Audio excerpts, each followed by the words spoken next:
नमस्कार दोस्तों, स्वागत है आप सभी का इजी नौकरी चैनल पे। दोस्तों, इस वीडियो में हम लेके आए हैं आधुनिक भारत टॉप 25 एमसीक्यू, जो कि काफ़ी इंपॉर्टेंट है एग्ज़ाम के लिए और एग्ज़ाम में भी ये पूछे गए हैं जितने भी मैं लाता हूँ। तो फ्रेंड, इस क्विज की मदद से आप अपना भी सेल्फ एनालाइज कर सकते हैं और मुझे कमेंट में बता सकते हैं कि आपने वीडियो पॉज करके 1 से 25 जितने भी क्वेश्चन हैं उसमें आपने कितने मार्क्स अर्जित किए, तो मुझे कमेंट में ज़रूर बताएं। चलिए, पहला क्वेश्चन मैं स्टार्ट करने जा रहा हूँ। भारत में बजट व्यवस्था का आरंभ किस वायसराय के काल में हुआ? काफ़ी इंपॉर्टेंट क्वेश्चन है, एग्जाम में ही पूछा जाता है। चलिए, इसका जो सही आंसर है वो है लॉर्ड कैनिंग। और भारत का जो पहला बजट वायसराय लॉर्ड कैनिंग के शासन काल के दौरान 7 अप्रैल, मैं लिख देता हूँ डेट ताकि आपको याद रहे, 7 अप्रैल 1860 को प्रस्तुत किया गया। कब किया गया? डेट इतनी इम्पोर्टेंट नहीं है जितनी ईयर है। 1860 को प्रस्तुत किया गया। यह बजट ईस्ट इंडिया कंपनी द्वारा ब्रिटिश सम्राट के समक्ष प्रस्तुत किया गया था और यह बजट 1860 में जेम्स विल्सन ने प्रस्तुत किया था। किसने? जेम्स विल्सन ने, याद रखिएगा। और किसके जब वायसराय कौन था? तो वो थे लॉर्ड कैनिंग, याद रखिएगा। कब किया गया था? 1860 में, याद रखिएगा। क्वेश्चन 2 देख लेते हैं। क्वेश्चन 2 है, भारतीय विश्वविद्यालय अधिनियम किसने पारित किया? फ्रेंड, ये क्वेश्चन एसएससी में ही पूछा गया है और आईएएस की परीक्षा में भी ये क्वेश्चन पूछा गया है। ये पूछा गया था भारतीय विश्वविद्यालय अधिनियम कब आया और किसके शासनकाल में आया। ये क्वेश्चन आईएएस में आया और ये जो डिट्टो से सेम क्वेश्चन है ये एसएससी सीजीएल में भी पूछा गया है। तो क्वेश्चन 2 है हमारा, भारतीय विश्वविद्यालय अधिनियम किसने पारित किया? तो इसका जो सही आंसर है वो है फ्रेंड लॉर्ड कर्जन, यानी कि लॉर्ड कर्जन के समय भारतीय विश्वविद्यालय अधिनियम आया था। याद रख लिए फ्रेंड, लॉर्ड कर्जन जो था इसका जो शासनकाल था वो 1899 से 1905 तक था। ठीक है, याद रखिएगा, 1905 तक था, 1899 से लेकर। ठीक है, और बात करूं मैं 27 जनवरी 1902, डेट इतनी इंपॉर्टेंट नहीं है जितनी ईयर है, यानी कि 1902 आप याद रखिएगा। 1902 को सर थॉमस रैले, मैं लिख देता हूँ, सर थॉमस रेले के नेतृत्व में ब्रिटिश भारत में स्थापित विश्वविद्यालयों की स्थिति जानने तथा स्थिति सुधारने के बारे में अपनी रिपोर्ट देने के लिए भारतीय विश्वविद्यालय कमीशन की नियुक्ति वायसराय लॉर्ड कर्जन द्वारा की गई थी। तो किसके द्वारा? लॉर्ड कर्जन के द्वारा, जो कि भारत में लॉर्ड कर्जन का जो शासनकाल था वो तो 1899 से 1905 तक। ठीक है, याद रखिएगा। और इसी के काल में भारतीय विश्वविद्यालय अधिनियम आया। कब आया? 1902 में। और जो विश्वविद्यालय अधिनियम आया था, जो कमीशन बना था, उसकी अध्यक्षता करी थी फ्रेंड किसने? तो वो थे सर थॉमस रेले। रेले आप रेल से याद कर सकते हैं, रेले। ठीक है, अगले क्वेश्चन पे चलते हैं। क्वेश्चन नंबर 3, निम्नलिखित में से कौन सा विपक्त के सिद्धांत के डॉक्ट्रिन ऑफ लैप्स जिसे हम कहते हैं विपक्त के सिद्धांत के आधार पर नहीं हड़पा गया था? तो कौन सा नहीं हड़पा गया था? तो फ्रेंड, इसका जो सही आंसर है वो है फ्रेंड मैसूर को नहीं हड़पा था। ठीक है, और जितने भी जैसे सतारा हो गया, जबलपुर हो गया, झांसी हो गया, ये फ्रेंड्स जो दत्तक उत्तराधिकारी थे उनके अभाव में ये हड़पे गए थे। मैं बता दे रहा हूँ फ्रेंड, जो सतारा था वो फ्रेंड किसके शासनकाल में, यानी कि लॉर्ड डलहौजी। ठीक है, लॉर्ड डलहौजी ने सबसे पहले डॉक्ट्रिन ऑफ लैप्स निकाली थी। ठीक है, याद रखिएगा, ये पूछा जाता है एग्जाम में। डॉक्ट्रिन ऑफ लैप्स किसकी है? लॉर्ड डलहौजी की। इसके अंतर्गत जो राज्य थे वो हड़पे गए थे, भारतीय राज्य हड़पे गए थे। ठीक है, कब हड़पे गए थे? यानी कि सतारा जो है, सतारा हड़पा गया था फ्रेंड 1848 में, याद रखिएगा। और इसके बाद जैतपुर और संबलपुर दोनों 1894 में हड़पे गए थे। ठीक है, जबलपुर थे और एक और जैतपुर था, मैं लिख देता हूँ जैतपुर। ठीक है, ये हड़पा गया था फ्रेंड 1894 में, याद रखिएगा। और बात करूँ मैं फ्रेंड्स झांसी की, तो झांसी हड़पा था फ्रेंड 1853 में, याद रखिएगा। डेट ये पूछी जाती है एग्ज़ाम में, सन। और जो नागपुर था, नागपुर भी बहुत पूछा जाता है, तो 1854 में नागपुर हड़पा गया था। किसके द्वारा? लॉर्ड डलहौजी की, याद रखिएगा। उसी की थी डॉक्ट्रिन ऑफ लैप्स। ठीक है, और फ्रेंड इसका जो सिद्धांत लागू किया गया था, इसके पीछे जो सबसे पहले जो शिकार था राज्य, सबसे पहले जो शिकार हुआ था राज्य वो था सतारा। ठीक है, सतारा 1848 में हड़पा गया था सबसे पहले डॉक्ट्रिन ऑफ लैप्स के द्वारा, यह कहते हैं विपक्त के सिद्धांत के द्वारा। ये याद रखिएगा, ये पूछा जाता है एग्जाम में। 1848 में फ्रेंड्स, जो 1848 में ये हड़पा गया था, और 1848 में ही सतारा के राजा की मृत्यु हो गई थी। यहाँ का जो राजा था उसकी मृत्यु हो गई थी, लेकिन उसके पास कोई वारिस नहीं था और ना ही कोई दत्तक पुत्र था, इसलिए इसे सबसे पहले हड़पा गया। और फ्रेंड जो मैसूर है, मैसूर इसका तो कोई आंसर ही नहीं है, ये हड़पा ही नहीं गया था, इससे कोई रिलेटेड नहीं है, तो मैंने इस क्वेश्चन में यही पूछा कौन सा नहीं हड़पा गया था, तो मैसूर था, बाकी सब हड़पे गए थे। क्वेश्चन 4 देख लेते हैं फ्रेंड। महात्मा गांधी ने सिविल अवज्ञा के बारे में प्रेरणा किससे लिया? काफ़ी इंपॉर्टेंट एग्जाम में पूछा गया फ्रेंड, सिविल अवज्ञा। तो फ्रेंड इसका जो सही आंसर है वो है फ्रेंड्स थारो, थारो से ली गई है। और फ्रेंड मैं बता दूं थारो के बारे में, तो इनका जो पूरा नाम था हेनरी डेविड थारो, हेनरी डेविड थारो इनका पूरा नाम था, याद रखिएगा।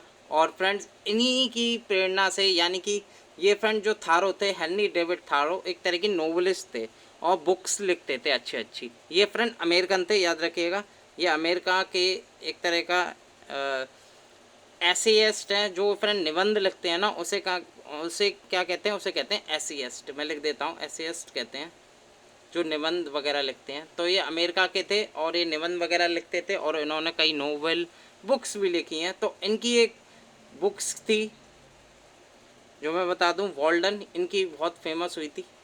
जो थारो थे, हेनरी डेविड थारो थे, इनकी जो बुक थी वॉल्डन, ये बहुत फेमस हुई थी, याद रखिएगा। और इनकी जो एक ऐसे इन्होंने लिखा था फ्रेंड, किस नाम से मैं लिख देता हूँ, वो लिखा था फ्रेंड सिविल डिसओबीडेंस, सिविल, बिल्कुल सेम यही, सिविल डिसओबीडेंस, ठीक है। यहीं से गांधी जी ने इनके ही शीर्षक उठा के अप्लाई किया भारत में। कब किया था? 1930 में, जब नमक सत्याग्रह चलाया था, तभी सिविल सविनय अवज्ञा आज्ञा चलाया, वो सिविल अवज्ञा चलाया था आंदोलन। और सिविल डिसओबीडियंस ये फ्रेंड इन्हीं का प्रेरणा से गांधी जी ने भारत में एक तरह का प्रयोग किया था। तो इनका नाम था फ्रेंड्स, क्या नाम था? हेनरी डेविड थारो, याद रखिएगा। और यहीं से सिविल अवज्ञा के बारे में प्रेरणा लिए महात्मा गांधी जी ने, ठीक है, ये आपको याद रखना। जो हेनरी डेविड थारो ये अमेरिकन थे। 5वां क्वेश्चन देख लेते हैं। महात्मा गांधी के बंदी होने के बाद नमक सत्याग्रह का नेतृत्व किसने किया? काफ़ी इंपॉर्टेंट, तो ये पूछा जाता है। तो इसका जो सही आंसर है वो है अब्बास तैयब जी। अब्बास तैयब जी ने महात्मा गांधी के बंदी होने के बाद, जब जेल में उन्होंने डाल दिया महात्मा गांधी जी को, तब उसके बाद नमक सत्याग्रह का अब्बास तैयब जी ने नेतृत्व किया था। और गांधी जी के बाद गांधी जी ने जो साबरमती आश्रम था, वहाँ अपने अनुनायी, कितने अनुनायी थे ये एग्जाम में पूछा जाता, 78 अनुनायी थे, उनके साथ डांडी मार्च किया। और 6 अप्रैल 1930, ये भी मैं लिख देता हूँ, पूछा जाता है। 6 अप्रैल 1930 को दांडी में गांधी जी ने सांकेतिक रूप से नमक कानून तोड़ा। यहीं से सविनय अवज्ञा आंदोलन प्रारंभ हुआ। महात्मा गांधी के बंदी होने के बाद अब्बास तैयब जी ने नमक सत्याग्रह का नेतृत्व किया, पूछा जाता है आमतौर पर, ठीक है, याद रखिएगा। और फ्रेंड कब से दांडी मार्च कब से कब तक हुई थी? तो ये हुई थी 12 मार्च से 6 अप्रैल, ठीक है, 12 मार्च से 6 अप्रैल 1930, याद रखिएगा, ठीक है, ये डेट इंपॉर्टेंट है। और इनके नेतृत्व में जब गांधी जी जेल में डाल दी तो अब्बास तैयब जी के हाथों में आ गई थी नेतृत्व, कमांड। 6वां क्वेश्चन देख लेते हैं। 6वां क्वेश्चन है, लॉर्ड माउंटबेटन द्वारा 15 अगस्त के दिन भारत को सत्ता हस्तांतरण का क्या आधार था?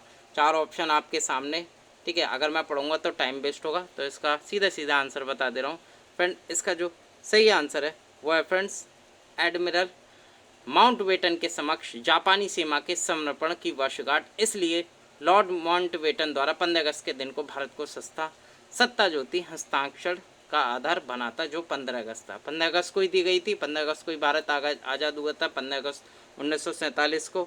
और जो लॉर्ड माउंटबेटन द्वारा 15 अगस्त 1947 के दिन भारत को सत्ता हस्तांतरण का आधार एडमिरल माउंटबेटन के समक्ष जापानी सेना के समर्पण की वर्षगांठ थी, ठीक है, याद रखिएगा फ्रेंड। जब वर्ल्ड वार 2 हो रहा था 1945 में ही ख़त्म हुआ था, ठीक है। और जब जापानियों ने समर्पण कर दिया ना, जब जापानियों ने समर्पण किया था तो फ्रेंड 15 अगस्त को ही समर्पण किया था। और यही डेट भारत की आज़ादी की भी रखी थी, ये याद रखना। 15 अगस्त जो थी वो सुनिश्चित थी क्योंकि इस दिन जापानियों ने आत्मसमर्पण कर लिया था, हथियार डाल दिए थे द्वितीय वर्ल्ड वार में, ठीक है, याद रखिएगा।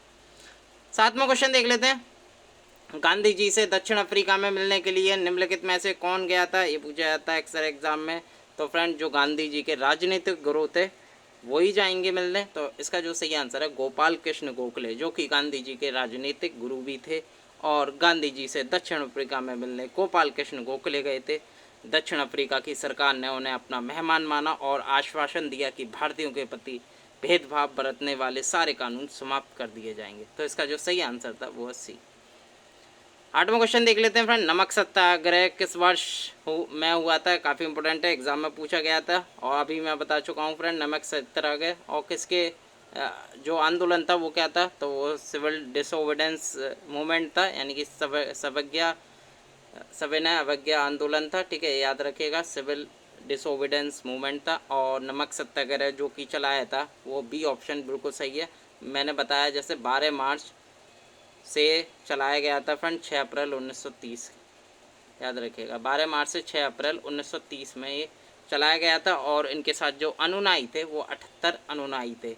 और इन्होंने जो यात्रा कह दी थी वो साबरमती आश्रम में अपना ऐतिहासिक डांडी, जो डांडी जो स्थित है वो नौसारी जिला गुजरात में स्थित है, वहाँ से ये प्रारंभ किया था। और 6 अप्रैल 1930 को डांडी में अवैध रूप से नमक बनाकर कानून तोड़ा था, याद रखिएगा। ठीक है, तो इसका जो सही आंसर है बी। 9वां क्वेश्चन देख लेते हैं, कैबिनेट मिशन भारत में किस वर्ष आया, पूछा जाता है फ्रेंड्स एग्जाम में। कैबिनेट मिशन कब आया भारत में, तो इसका जो सही आंसर है वो है फ्रेंड 1946। तो कैबिनेट मिशन जो भारत आया था वो आया था फ्रेंड्स लॉर्ड पैथिक लॉरेंस के नेतृत्व में आया था कैबिनेट मिशन। इसका जो सही आंसर है वो है फ्रेंड 1946, आपको पता ही होगा। और ये फ्रेंड्स 24 मार्च 1946 को कैबिनेट मिशन भारत आया। इसके जो अन्य सदस्य थे वो थे स्टैफोर्ड क्रिप्स, मैं लिख देता हूँ स्टैफोर्ड क्रिप्स और एवी अलेक्जेंडर लिख देता हूँ खाली अलेक्जेंडर। ठीक है, और इसका जो नेतृत्व कर रहा था, जो हेड थे, जो 3 जनों का जो हेड लॉर्ड जो पैथिक लॉरेंस थे, लॉरेंस से आप याद रखना, यही हेड थे इस कैबिनेट मिशन के भारत में। ठीक है, और इस मिशन ने संविधान सभा तथा अंतरिम सरकार के गठन के संबंध में मुस्लिम लीग तथा कांग्रेस से बातचीत की, किंतु ये सफलता नहीं मिली। तो कब आया था, क्या 1946 में आया था। ठीक है, आपको याद रखना है कब आया था, 24 मार्च को। ठीक है, ये भी डेट भी आप याद कर सकते हैं। 10वां क्वेश्चन देख लेते हैं, तिरंगे को राष्ट्रीय ध्वज के रूप में कब स्वीकार किया गया। काफ़ी इंपॉर्टेंट क्वेश्चन पूछा जाता है एग्जाम में। इसका जो सही आंसर है वो है फ्रेंड्स ए, लाहौर अधिवेशन या लाहौर कांग्रेस का लाहौर अधिवेशन। तिरंगे और राष्ट्रीय ध्वज के रूप में 1929 में या 1929 के लाहौर अधिवेशन में स्वीकार किया गया। कांग्रेस के अध्यक्ष जवाहरलाल नेहरू ने लाहौर में रावी के तट पर भारतीय स्वतंत्रता का झंडा भी फहराया था। तो यहाँ जो तिरंगे का राष्ट्रीय ध्वज लिया गया, स्वीकार किया गया, वो लाहौर के अधिवेशन में, जो कि 1929 में हुआ था और ये स्वीकार किया गया था। 11वां क्वेश्चन देख लेते हैं फ्रेंड्स, काफ़ी इंपॉर्टेंट, गांधी जी ने किस धार्मिक ग्रंथ को अपनी माता कहा।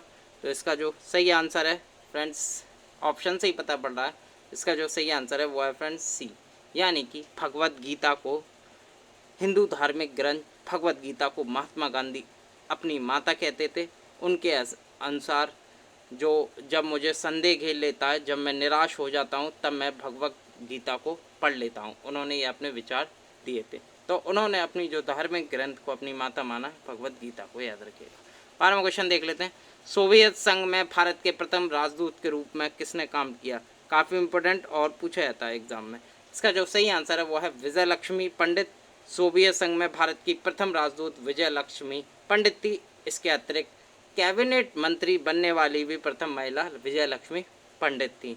फ्रेंड 1937 में मैं लिख देता हूँ, संयुक्त फ्रांस की प्रांतीय विधानसभा के लिए भी ये निर्वाचित हुई और स्थानीय सुशासन और सार्वजनिक स्वास्थ्य मंत्री के पद पर भी ये नियुक्त हुई। 1953 में फ्रेंड संयुक्त राष्ट्र UN, ठीक है, याद रखिएगा, 1953 में संयुक्त राष्ट्र महासभा की अध्यक्ष बनने वाली यह विश्व की प्रथम महिला थी, याद रखिएगा, विजय लक्ष्मी पंडित। तो सोवियत संघ में भारत के प्रथम राजदूत के रूप में किसने काम किया, विजय लक्ष्मी पंडित ने, याद रखिएगा। 13वां क्वेश्चन देख लेते हैं, प्रिजन डायरी किसने लिखी है। आमतौर पर क्वेश्चन पूछ लिया था, प्रिजन डायरी एग्ज़ाम में पूछा गया क्वेश्चन है प्रेजेंट डायरी, तो इसका जो सही आंसर है वो है जयप्रकाश नारायण।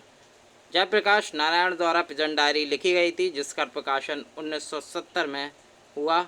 और मार्क्स के दास कैपिटल से प्रभावित होकर जयप्रकाश नारायण भारत में मार्क्सवादी समाजवादी शासन के पक्षधर भी थे। तो प्रेजेंट डायरी जो थी वो जयप्रकाश नारायण की थी। 14वां क्वेश्चन देख लेते हैं फ्रेंड्स। इंडिया हाउस कहाँ स्थित है, काफ़ी इंपॉर्टेंट पूछा जाता है एग्जाम में। तो इंडिया हाउस जो बेसिकली स्थित है वो यूके में स्थित है, लंदन में स्थित है। और यह 1905 से 1910 के बीच, लिख देता हूँ, 1905 और 1910 के बीच श्याम जी कृष्ण वर्मा, नाम सुना होगा आपने, श्याम जी कृष्ण वर्मा द्वारा स्थापित स्टूडेंट हॉस्टल था एक, और जो भारतीय राजनीतिक गतिविधियों का केंद्र बिंदु था। भारतीय स्वतंत्रता संग्राम के समय क्रांतिकारी कार्यों के सभी निर्णय यहीं से लिए जाते थे।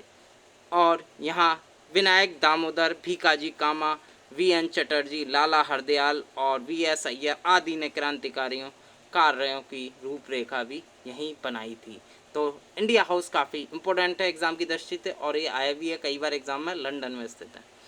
15वां क्वेश्चन देख लेते हैं। भारत कोकिला किसे कहा जाता है, काफ़ी इंपॉर्टेंट पूछा जाता है एग्जाम में। इसका जो सही आंसर है, सरोजिनी नायडू को भारत कोकिला भी कहा जाता है। 1925 के भारतीय राष्ट्रीय कांग्रेस में, लिख देता हूँ, 1925 में इन्होंने कांग्रेस की अध्यक्षता भी करी थी, और ये प्रथम भारतीय महिला अध्यक्ष थी। इससे पहले फ्रेंड्स जो थी फॉरेनर थी एनी बेसेंट, उन्होंने 1917 में कांग्रेस की प्रेसिडेंसी करी, और 1925 में जो करी थी वो सरोजिनी नायडू के द्वारा करी गई थी, लेकिन ये प्रथम भारतीय महिला बनी थी। और जो एनी बेसेंट थी वो फ्रेंड फॉरेनर थी, इसलिए उन्हें प्रथम भारतीय महिला नहीं माना जाता, और सरोजिनी नायडू को माना जाता है। और फ्रेंड्स धरसना आंदोलन में इन्होंने प्रमुख भूमिका निभाई थी सरोजिनी नायडू ने, और धरसना आंदोलन में इनकी जो प्रमुख भूमिका निभाने के कारण इन्हें नाइटिंगेल ऑफ, क्या कहते हैं friend, Nightingale of India, Bharat की कोकिला, नाइटिंगेल ऑफ इंडिया भी कहा जाता है। 1947 से 49 तक ये United province, Agra and Awadh, या कहते हैं उत्तर प्रदेश की गवर्नर भी रही थी सरोजिनी नायडू। ठीक है, 16वां क्वेश्चन देख लेते हैं। भारत में ईस्ट इंडिया कंपनी का पहला गवर्नर जनरल कौन था, काफ़ी इंपॉर्टेंट एग्जाम में पूछा जाता है। तो इसका जो सही आंसर है वो है वारेन हेस्टिंग। फ्रेंड्स 1773 में आया था रेगुलेटिंग एक्ट के तहत वारेन हेस्टिंग को बंगाल का प्रथम गवर्नर जनरल बनाया गया। इसे भारत का प्रथम गवर्नर जनरल भी कहा जाता है। वारेन हेस्टिंग के काल की प्रमुख घटनाएं थीं, जैसे राजस्व बोर्ड का गठन, भूमि सुधार, व्यापारिक सुधार, और 1784 में एशियाटिक सोसाइटी ऑफ बंगाल की भी स्थापना हुई थी इनके काल में। ठीक है, याद रखिएगा, एशियाटिक सोसाइटी ऑफ बंगाल भी की जब यही थे बंगाल के गवर्नर वारेन हेस्टिंग, 1784 में हुई थी। विलियम जोन्स ने जो करी थी 1784 में। 17वां क्वेश्चन देख लेते हैं। वह राष्ट्रीय नेता कौन था जिसने अंडमान के सेलुलर जेल की दीवारों पर भारत का इतिहास लिखा, और पूछा जाता है फ्रेंड। इसका जो सही आंसर है वो है वीर सावरकर। वीर सावरकर ने अंडमान के सेलुलर जेल की दीवारों पर भारत का इतिहास लिखा था। वीर सावरकर एक महान क्रांतिकारी और एक लेखक, कवि, ओजस्वी वक्ता और एक दूरदर्शी नेता भी थे। तो इसका जो सही आंसर है वो है वीर सावरकर। और फ्रेंड यही पूछा जाता है जो सेलुलर जेल है वो कहाँ स्थित है, तो वो अंडमान निकोबार में स्थित है। ठीक है, ये याद रखना। 18वां क्वेश्चन देख लेते हैं। भारत में किस शहर या नगर में मोहम्मद अली जिन्ना के नाम का मीनार है, तो ये पूछा जाता है एग्जाम में। इसका जो सही आंसर है वो है गुंटूर। गुंटूर कहाँ पड़ता है फ्रेंड, आंध्र प्रदेश में। आंध्र प्रदेश में मोहम्मद अली जिन्ना या गुंटूर में मोहम्मद अली जिन्ना के नाम का एक मीनार का नामकरण किया गया, और यह 6 खंभों पर स्थित एक गुम्बद जैसी संरचना है। 6 खंभे हैं फ्रेंड्स इसमें, और एक गुम्बद जैसी संरचना है इसमें। आज़ादी से पहले जिन्ना के गुंटूर आगमन के याद में मुस्लिम लीग के सदस्य जिनका नाम था लालचंद बादशाह ने इसका निर्माण किया था। लालचंद बादशाह ने इसका निर्माण किया था। ठीक है, ये याद रखना। तो ये गुंटूर में स्थित है। गुंटूर कहाँ है, आंध्र प्रदेश में। 19वां क्वेश्चन देख लेते हैं। रॉयल सोसाइटी ऑफ लंदन का फेलो बनने वाला सबसे पहला भारतीय कौन था, इसका जो सही आंसर है वो है फ्रेंड्स AC वाइडिया। रॉयल सोसाइटी ऑफ लंदन का फेलो बनने वाला सबसे पहला भारतीय AC वाइडिया 1837 में बने थे। ये रॉयल सोसाइटी ऑफ लंदन का फेलो, ठीक है, 1837 बने थे। रॉयल सोसाइटी की जो स्थापना है फ्रेंड्स 1660 में हुई थी, जो कि किंग जॉर्ज द्वितीय के एक चार्टर के द्वारा हो गई थी। इसका उद्देश्य जो था समाज विज्ञान तथा प्रकृति विज्ञान पर अनुसंधान और विकास करना तथा इसमें दर्शन के प्रकृतिवाद पर चर्चा करना था। तो इसका प्रमुख लक्ष्य था। और AAC वाइडिया जो कि रॉयल सोसाइटी ऑफ लंदन का फेलो बनने वाले प्रथम भारतीय थे, 1837 में बने थे, याद रखिएगा। अगला क्वेश्चन देख लेते हैं 20वां क्वेश्चन, किस नेता की हत्या नहीं की गई? काफ़ी इंपोर्टेंट पूछा जाता है एग्जाम में। तो फ्रेंड जो मोहम्मद अली जिन्ना थे उनकी हत्या किसी ने नहीं की। उनकी जो डेथ थी वो फ्रेंड्स टीबी से हो गई थी, ठीक है, क्षय रोग से हो गई थी, टीबी से, ये याद रखना है, पूछा जाता है एग्जाम में। तो टीबी से मृत्यु हो गई थी। और इनका जो कार्यकाल था वो फ्रेंड्स 1876 से जो रहे थे, इनका जीवन 1876 से 1948 तक, ठीक है, याद रखना। और 25 दिसंबर इनकी जन्मदिन मनाया जाता है फ्रेंड। 25 दिसंबर 1836 को इनका जन्म हुआ और 11 सितंबर 1948 को इनकी जो डेथ हुई थी वो 11 सितंबर को हुई थी, ठीक है। टीबी से इनकी मौत हो गई थी।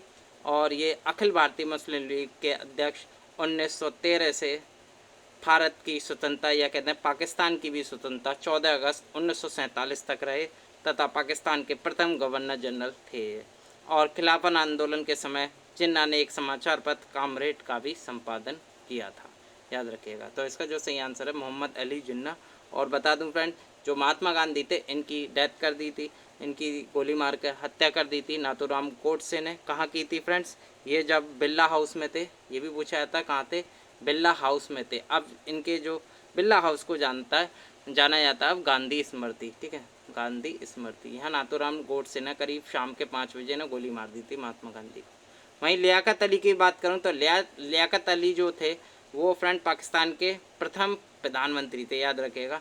जब भारत आज़ाद हुआ 15 अगस्त 1947 से इनका कार्यकाल चालू हो गया था, लेकिन जो पाकिस्तान है वो 14 अगस्त को आज़ाद हो गया था। लेकिन ये एक दिन बाद प्राइम मिनिस्टर बने, यानी कि 15 अगस्त 1947 से इनका कार्यकाल चला 16 अक्टूबर 1951 तक, 16 अक्टूबर 1951 तक। और 16 अक्टूबर को इनकी गोली मारकर हत्या कर दी फ्रेंड्स।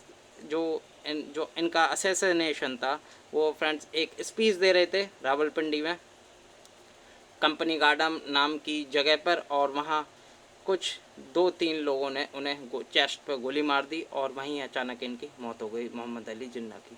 बात करूँ लॉर्ड माउंटबेटन की तो फ्रेंड ये भारत के अंतिम गवर्नर जनरल बने थे लॉर्ड लुई माउंटबेटन। और इनकी जो मृत्यु थी फ्रेंड्स ये फिशिंग करने जाते थे आयरलैंड के एक कोस्ट पे, तो वहीं कुछ मछुआरों ने इन्हें गोली मार के, स्नाइपर से गोली मार के इनकी हत्या कर दी थी माउंटबेटन की, याद रखिएगा। तो मोहम्मद अली जिन्ना जो थे इनकी केवल टीबी से डेथ हुई थी, बाकी सब असैसिनेशन हुआ था तीनों का, याद रखिएगा। 21वां क्वेश्चन देख लेते हैं, भारत के दौरे पर आने वाला प्रथम या पहला अमेरिकी राष्ट्रपति कौन था, ये पूछा जाता है। तो वो थे friend D.D. Eisenhower, Dwight D, ठीक है, मैं लिख देता हूँ ड्वाइट D. आइजनहावर। ये भारत आने वाले अमेरिका के प्रथम प्रेसिडेंट थे, जिनका जो कार्यकाल था प्रेसिडेंट का वो थे 1953 से 1961, ठीक है। और ये जब भारत आए थे तो कब आए थे भारत? ये 1959 में भारत आए। वे स्वतंत्र भारत का दौरा करने वाले प्रथम अमेरिका राष्ट्रपति थे। भारत का दौरा करने वाले अमेरिकी राष्ट्रपति बहुत से हैं, जैसे रिचर्ड निक्सन आए थे, वो 1969 में आए थे रिचर्ड निक्सन। जिमी कार्टर भी आए थे, जो बी ऑप्शन है ये फ्रेंड 1978 में आए थे जिमी कार्टर। और बिल क्लिंटन भी आए थे 2000 में आए थे बिल क्लिंटन। और बराक ओबामा भी आए थे 2015 में। और फ्रेंड रिसेंटली डोनाल्ड ट्रम्प जी भी आए 2020 में आए थे, ठीक है, याद रखिएगा। तो सबसे पहले आए थे D.D. आइजनहावर। 22वां क्वेश्चन देख लेते हैं, भारत सरकार अधिनियम 1919 को एक और नाम से जाना जाता है, तो किस नाम से जाना जाता है? इसका जो सही आंसर है वो है मॉन्टेग्यू चेम्सफोर्ड सुधार। भारतीय सरकार अधिनियम 1919 को मॉन्टेग्यू चेम्सफोर्ड सुधार के नाम से भी इन्हें जाना जाता है। अगस्त घोषणा के पश्चात मॉन्टेग्यू के साथ एक उच्च स्तरीय दल स्थिति का अध्ययन करने भारत आया था ये, और दल के अध्ययन के आधार पर जुलाई 1918 में मॉन्टेग्यू चेम्सफोर्ड रिपोर्ट प्रकाशित भी की गई। यह रिपोर्ट 1919 के भारत सरकार अधिनियम का आधार बनी, और इसी के आधार पर ब्रिटिश संसद ने 1919 में भारत के औपनिवेश प्रशासन के लिए नया विधान बनाया, जो 1921 में क्रियान्वित किया गया। और अगले क्वेश्चन पे चलते हैं, इसका जो सही आंसर था मॉन्टेग्यू चेम्सफोर्ड, ठीक है, याद रखिएगा। 23वां क्वेश्चन देख लेते हैं, काफ़ी इंपॉर्टेंट। प्रसिद्ध क्रांतिकारी गीत सरफरोशी की तमन्ना अब हमारे दिल में है, ये रचना किसने करी है? पूछा जाता है एग्जाम में। इसका जो सही आंसर है वो है राम प्रसाद बिस्मिल। प्रसिद्ध क्रांतिकारी गीत सरफरोशी की तमन्ना अब हमारे दिल में है की रचना राम प्रसाद बिस्मिल ने की है। इनका जो जन्म है वो फ्रेंड्स 1897 में हुआ था और 1927 में इनकी डेथ हो गई थी। काकोरी कांड के दोषी थे और वहीं इन्हें गोरखपुर में फ्रेंड्स इन्हें फांसी दे दी गई थी। और इन्होंने जो 1921 में फ्रेंड्स हिंदुस्तान रिपब्लिक एसोसिएशन की स्थापना करी थी। बाद में 1928 में जो फिरोज शाह कोटला में भी हिंदुस्तान रिपब्लिक एसोसिएशन की नई स्थापना हुई, जो कि संस्थापक सदस्य भी थे ये। और इसके जो अन्य सदस्य थे हिंदुस्तान रिपब्लिक एसोसिएशन के, वो चंद्रशेखर आज़ाद, भगत सिंह, सुखदेव थापर इसके अध्यक्ष थे, सॉरी संस्थापक थे, याद रखिएगा। तो राम प्रसाद बिस्मिल जो कि 1925 में काकोरी कांड हुआ था उसके दोषी पाए गए थे और गोरखपुर में इन्हें जेल की फांसी की सज़ा सुनाई गई थी। 24वां क्वेश्चन देख लेते हैं। अमर राष्ट्रीय गीत वंदे भारत के रचयिता हैं। तो फ्रेंड्स आप सभी को पता है, तो इसका जो सही आंसर है वो है फ्रेंड बंकिम चंद्र चट्टोपाध्याय। वंदे मातरम गीत के रचयिता बंकिम चंद्र चट्टोपाध्याय थे। इन्होंने 1882 में अपना जो उपन्यास लिखा था वो लिखा था आनंद मठ। क्या लिखा था? आनंद मठ। और जो सन्यासी विद्रोह के विषय वस्तु पर लिखा गया था और उसी में वंदे मातरम गीत का उल्लेख किया गया था। आगे चलकर 1950 में भारत सरकार ने इसे राष्ट्रीय गीत का दर्जा प्रदान किया, जबकि राष्ट्रीय गान रविन्द्रनाथ टैगोर द्वारा रचित जनगण मन है और रविन्द्रनाथ टैगोर बांग्लादेश के राष्ट्रीय गान आमार सोनार बंगला के भी रचयिता हैं। तो फ्रेंड 1896 में मैं लिख देता हूँ, 1896 में कांग्रेस के अधिवेशन में सर्वप्रथम रविन्द्रनाथ टैगोर ने वंदे मातरम गाया था और वंदे मातरम गीत का अंग्रेजी में 20 नवंबर 1909 को अरविंदो घोष ने किया था। अंग्रेजी में अनुवाद, ठीक है, 1909 में किया था, याद रखिए। तो इसका जो सही आंसर है सी। और फ्रेंड यहीं से मैंने एक क्वेश्चन बना लिया। जो बंकिम चंद्र चट्टोपाध्याय, ये फ्रेंड क्वेश्चन आईएएस में पूछा गया, ठीक है, याद रखिएगा। और इसमें ये पूछा गया था जो आनंद मठ लिखा था वो कौन सी सन में लिखा गया था। तो इसका जो सही आंसर है मैंने अभी बताया 1882 में लिखा गया था आनंद मठ, और जिसमें वंदे मातरम गीत था। इन उपन्यासों के माध्यम से बंकिम चंद्र देश के लोगों में इतिहास के प्रति एक नई रुचि जागृत करना चाहते थे और राष्ट्रीय आंदोलन हेतु प्रेरित भी करना चाहते थे। तो इसका जो सही आंसर है 82। तो दोस्तों टॉप 20 MCQ कैसे लगे विद एक्सप्लेनेशन। आई होप आपको ये वीडियो अच्छी लगे। और फ्रेंड मुझे कमेंट में ज़रूर बताइएगा आपने इस 25 वीडियो पॉज करके कितने मार्क्स अर्जित किए।